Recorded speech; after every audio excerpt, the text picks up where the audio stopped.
જૂનાગઢથી સમાચાર રોપવે સેવા બંધ કરવામાં આવી છે।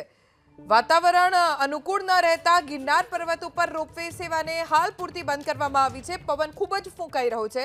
યાત્રીઓની સુરક્ષાને ધ્યાનમાં રાખીને આ નિર્ણય લેવાયો। પવનની ગતિ સામાન્ય થશે એટલે ફરીથી રોપવે સેવાને શરૂ કરી દેવામાં આવશે।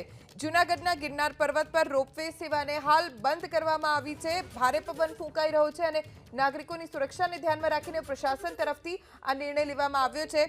પવનની ગતિ સામાન્ય થશે ત્યારબાદ રોપવે સેવાને પૂર્વવત કરવામાં આવશે। વાતાવરણ અત્યારે અનુકૂળ નથી। રોપવેને લઈને કોઈ પણ પ્રકારની અનિચ્છનીય દુર્ઘટના ન બને તે માટે તકેદારીના ભાગરૂપે રોપવે સેવાને બંધ રાખવાનો પ્રશાસને નિર્ણય લીધો છે। શુક્રવારનો આજે દિવસ છે અને વીકેન્ડ છે, જેના કારણે ગિરનાર ઉપર ઘણા બધા લોકો આવતા હોય છે। ગિરનાર પર્વત પર રોપવે સેવાનો લાભ ઉઠાવવા માટે પણ ઘણા મુસાફરો અહીંયા પહોંચતા હોય છે, પણ પવન અત્યારે ખૂબ ફૂંકાઈ રહ્યો છે, જેના કારણે હાલ જે પ્રવાસીઓ ગિરનાર ખાતે પહોંચશે તેઓ રોપવેનો ઉપયોગ નહીં કરી શકે। અમારા સંવાદદાતા પ્રતિક પંડ્યા પાસેથી જાણકારી પ્રાપ્ત કરીશું। પ્રતિક, રોપવે સેવાને બંધ રાખવાનો નિર્ણય લેવામાં આવ્યો છે, હાલ શું વિગતો?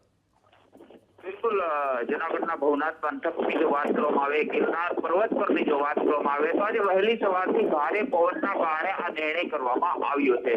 રોપવે ઓથોરિટી દ્વારા નિર્ણય કરવામાં આવ્યો છે। મહત્વની વાત એ છે કે પ્રવાસીઓના હિતના ખાતર આ નિર્ણય કરવામાં આવતો હોય છે। અવારનવાર આ પ્રકારના ઘણી વખત એ નિર્ણય કરવામાં આવતા હોય છે, જેના લઈને કોઈ અનિચ્છનીય ઘટના ન બને, કોઈ દુર્ઘટના ન બને, તેમ છતાં આજે વધુ પવનની ગતિ જણાતા રોપવે ઓથોરિટી દ્વારા આ નિર્ણય કરવામાં આવ્યો છે અને જ્યારે પવનની ગતિ મંદ પડશે ત્યારે ફરી પાછો રોપવે શરૂ કરી દેવામાં આવશે।